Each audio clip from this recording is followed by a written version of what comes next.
If you own a home on an acre or more, real estate traditions are probably costing you money.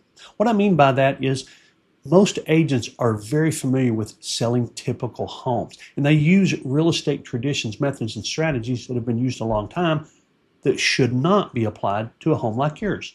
I'm going to explain that in this video and show you 4 areas where traditional real estate methods really don't work and need to be adapted for you. Let's take a look. The first one I'm going to address is pricing. You see, pricing a home on an acre or more is different than pricing a typical home because of the variety of amenities and the uniqueness of the homes. We're not talking about cookie cutter homes when you're talking about homes on an acre or more. So it's a very different animal as far as valuation is concerned. I'm going to give you some very specific examples, and some of these apply to a home like yours on an acre or more, and some of them are just general principles that should be applied properly. I hope that makes sense. Let's take a look. First, if you hear an agent mention price per square foot, you really ought to think twice, because that is not how you value a home on an acre or more. Let me give you an example. 3,000 square foot home on 1.2 acres, very similar to a home half a mile away, 3,000 square foot on 2.6 acres. How can you use price per square foot? You can't. That extra land has value. You cannot use price per square foot to value homes on an acre or more. And anyone who does is just simply applying improper methodology. So how do you use square footage? Because a home that's 4,000 square foot it obviously has additional value compared to a home that's 2,500 square foot. Well, of course, but square footage is an adjustment, but it's one of many. Adjustment for the size of the home is appropriate, of course. If one home has 4 garages and one has 2, that's a value adjustment. If one home has a pool and another doesn't, that's a value adjustment. One has more square footage than the other, that's a value adjustment. See what I'm saying? It's part of several adjustments. Price per square foot can't be used as the overall strategy to price a home on an acre or more. I hope that makes sense. My wife says I say that too much, so I'll try to keep it down during this video. And here is another one. Homes on an acre or more have the ability to have more extensive amenities, workshops, barns, fencing, extensive pools, casitas, outdoor kitchens, things like that. Now, homes in typical subdivisions can have some really nice amenities, but not to the extent that a home on an acre or more does. An RV garage, you're not going to find that in a typical subdivision. So the valuation of those is extremely important, and there is value. I've heard agents say, well, there's really not that much extra value to a pool. Well, with homes on an acre or more, there absolutely positively is. As a matter of fact, there are more pools with homes on an acre or more, percentage-wise, than there are for subdivision homes by a wide margin. And that valuation needs to be included. And here's one that's interesting. This is a real estate tradition that should not continue, but it is. It is by the vast majority of real estate agents, and that's how they price homes, by using a number. I'm not talking about the method to reach the valuation. I'm talking about the number they use. So let me give you some examples here. These are what I call price bands. If your home is worth around $1 million, it should be priced at $1,000,000, not $999,990. I just saw one that was priced at $999,999. Why? Well, agents think this is psychology. Well, it's below the price band. It sounds like it's less expensive. It sounds like it's a better value. No, not anymore. That's just not the case anymore. Do you really think somebody who is considering a house worth $1 million thinks that they're getting a great deal because it's priced $50 less than $1 million? Of course not. But here's where it goes awry. You have a house priced, or you have a house worth $1 million. You're only going to get buyers see it who search up to $1 million. If you're priced at $999,990. So someone searching 900 to $1 million will find it. But what about those searching from 1 million to 1,000,002? They won't see your house at $999,990. If you're priced at $749,950, not one person will see your house who searches $750,000 to $850,000. So you're missing out on a lot of opportunities, a lot of eyeballs looking at your home just because of the number that was chosen. Works at Walmart, apparently, works at gas stations, apparently, but it's no longer valid with real estate. It doesn't matter the price range. I saw one just the other day at $1,495,000 for a house that should have been priced at 150,000. I think that was the right number of zeros. So the price band is important, and it will cost you views. It will cost you eyeballs on your home when you try to use that little psychological method that no longer is valid in real estate. The next P is preparation. The first P was pricing. Second P, preparation. Measure twice, cut once. We've learned that most of our lives. No matter what we do, preparation is important. And I am continually shocked at agents who discourage preparation. Should you have an inspection on your home before you put it on the market? Yes, and such a teeny tiny percentage of people actually take the time to do that. It's very important to prepare ahead and make sure that your home does not have issues that are going to surprise a buyer. We're in a market where more contracts are being terminated by buyers than I've ever seen. Statistically, that's true. So not only am I experiencing, but every other agent is experiencing it too. Why are contracts being terminated? Well, for a variety of reasons, but the number one overriding reason is because of the inspection. Buyers aren't comfortable with what they're seeing on inspection reports. They move on to the next house. And you can do that in kind of a normal to buyer's market, which we're sort of in. Some of the stats say we're in a buyer's market. Some stats say normal market. But you can do that in a market like this. We're not short of inventory. So measure twice, cut once is extremely important. Here's how we do that. Our clients go through our proprietary process. Now, proprietary process just means I thought of it, and I've been doing it for a long time now, since about 2007. So the 5-star pre-inspected home simply says that we're going to inspect the major areas of your home. We might do it through an overall home inspection. We might do it through inspections for specific things like roof, foundation, air conditioning, etc. So if you ever have an agent say, no, you shouldn't have an inspection now because you have to disclose stuff, think again about that agent's capability of getting your home sold. Of course you have to disclose things. If you have an inspection now and there's an issue, of course you would have to disclose it. But here's what you don't have to disclose. I used to have a broken window and now I don't. That's not a disclosable item. You fixed it. It's not a disclosable item.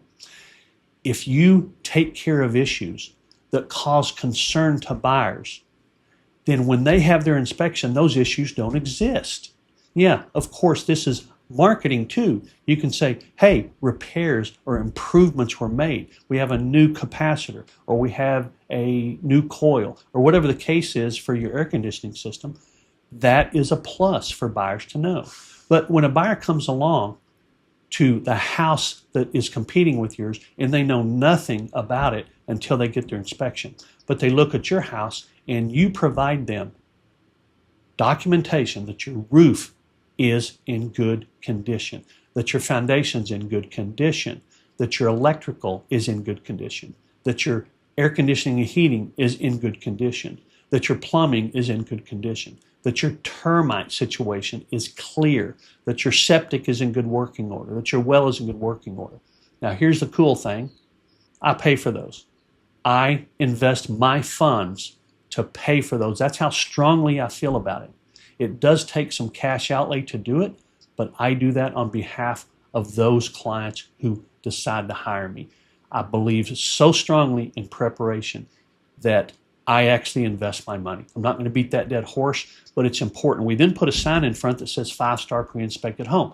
And when they click on the QR code, click on the QR code, they'll go to a video that basically explains, hey, this seller is prepared for you. Here's what they have done. So they know they're coming to a house that when they have an inspection, there's not going to be any surprises. When they close, they're not going to have an air conditioner going out that's going to cost them $8,000 or $9,000 or $10,000 out of pocket because it wasn't in good working order like they thought. So the bottom line is that you've got a far more comfortable buyer to make an offer on your home, and you've got a far more comfortable buyer when they have their inspection because they don't have issues to deal with. And the second thing is when buyers deal with you and negotiate with you on repairs, it's nearly impossible to get them in line with what's reasonable. And I mean that sincerely. If something is a $1,200 fix, they'll want $5,000 for it. So that's just the nature of the beast when it comes to negotiating with buyers. And here's the reason this is so important. It is psychological. Yeah, that picture is supposed to reflect a lot of thinking going on up there, but it's psychological. They feel that you are a very well prepared, very diligent seller. And I have heard buyers say more than once, this is the kind of owner I want to buy a home from. And that's the kind of owner you want to be. Psychological perspective is huge. And being prepared diligently up front is a big positive. So now we are going on to the next P, that's presentation. So we've covered pricing, preparation, now presentation. Presentation is how consumers see your home. How do they see your home in person and how do they see it online? So yes, you want to present your home at its very, very best. You know, a lot of people recommend staging. And yes, I think staging can be a big positive. But I have seen many situations where staging just wasn't needed. Here's when we use staging, when it's difficult to imagine how you might arrange a room. So if you're in a vacant home and the furniture is very obvious where it would go or how you might use it or how you might arrange it, that's one thing. If you're in a home that it's difficult to decide where would you put your furniture, that's worth staging. I've staged homes that had like odd living room shapes, or I had one that the formal dining was under a sweeping staircase. It was very dramatic, but when it's vacant, you could hardly tell. You couldn't really see what it was all about. But when it was staged, it looked beautiful. Another part of presentation is what do the buyers see? Well, with a home on an acre or more, we want them to see the buffer. The number one reason buyers want homes on an acre or more is for privacy. So we want them to see the buffer between your house and the next house. We want them to see the privacy that they have front, back, sides. We use aerials and we use video aerials and picture aerials. So that's really important for buyers to see. We also make sure that they see all the different things that a home on an acre or more provides for them. The workshop, you know how many homes I've seen on the market on an acre or more with the workshop that had no pictures of the workshop? I don't care if it's messy and cluttery. It's better if it's not. But buyers need to see what they're getting. They usually make a decision about what homes to see by what they see online. So we want them to see the extra land you've got, the extra amenities you've got, the workshop, all the extra things that your home on an acre or more offers them. We do two types of walkthrough tours. One is one they can manage themselves. It's called a 3D Matterport tour, where they can manage walking through the house themselves. The other is a walkthrough that's very thorough and diligent, opening closets, opening drawers, walking through the house as if a buyer would walk through it. It's nearly as if they're walking through the house. Now they can't manage and go from choose which room to go to, but it's a very thorough walkthrough of the house as if a buyer were walking through the house and in the direction and order that they would walk through. It's very, very effective. So we do two types of walkthrough tours in addition to multiple videos and pictures of the home. Now the next P is promotion. Who is your home promoted to? This is where I see a big mistake occur with most marketing, and that is that the target audience isn't identified. A home on an acre or more is marketed just like every other listing. The listings in subdivisions, the condos, the starter homes, the luxury homes, they're all lumped in the same. We target and look for buyers who want a home like yours, and that is a very effective strategy because we don't want everybody. We want the people who want what you have. And I see some agents do this, a unique address for your home. For example, if your home is at 904 Country Club, your position online would be at 904countryclub.com. And we add information that they can't get on Zillow, that they can't get on Realtor.com. A lot more pictures, a lot more videos, a lot more details, and a lot more information. So we market that unique URL, that address. Now, I've seen a lot of agents use that, but they'll point that address, for example, to the Zillow page or to the page on their website. People can see that anyway. The one we build is built out so that it has far more information than they can get anywhere else. And I just kind of went over this, really more content, more videos. Most agents will buy a package of 25 pictures if they're frugal. They'll buy 40 pictures because that's what fits in the MLS if they want to invest a little more in you. It's shocking how many times I see only 25 pictures in the MLS. But we send our photographer out there and ask them to take as many pictures as needed. We don't limit that. And then we create short videos on different areas of the home that can be pushed out and promoted and will attract different types of buyers. If someone really likes the outdoors, for example, compared to the indoors. So we're looking constantly to attract people who want a home like yours on an acre or more with different areas that your home offers. And the last P is philosophy. I know it doesn't sound like the other P's, but philosophy is we believe so strongly in what we do that we're going to give you a 100% satisfaction guarantee. What that means is very, very simple. If you're not 100% satisfied with the marketing and the service and the communication we're doing, you can terminate your listing. That's right, you can terminate it. You don't have to wait till it ends. You can just say, Stuart, we're not happy with what you're doing. Now, the reason nobody ever does that is because we know that every client has that right every day. So our marketing, service, and communication are very precise, very effective, and very diligent. But you always have that guarantee. And I think you're going to find that's extraordinarily rare in the real estate business. I've been doing it since 1997. I'm going to share one more thing with you, short bonus, and that is a very powerful, proven home selling secret. I've got an entire video on this, and it is very, very powerful. It's so trite and so simple and so ridiculously easy. The secret is this: start early. Statistics show that sellers who start early simply have more opportunity to take care of what needs to be taken care of, to make changes where changes are needed. I've had sellers start 3 months, 6 months, a year in advance. Now, true, most will start about 6 weeks to 12 weeks in advance.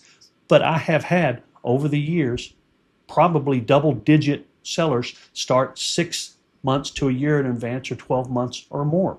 Everybody's situation is different, but starting early is important because those inspections need to be taken place. And then if there's any issues regarding those inspections, decisions need to be made, and those need to be taken care of.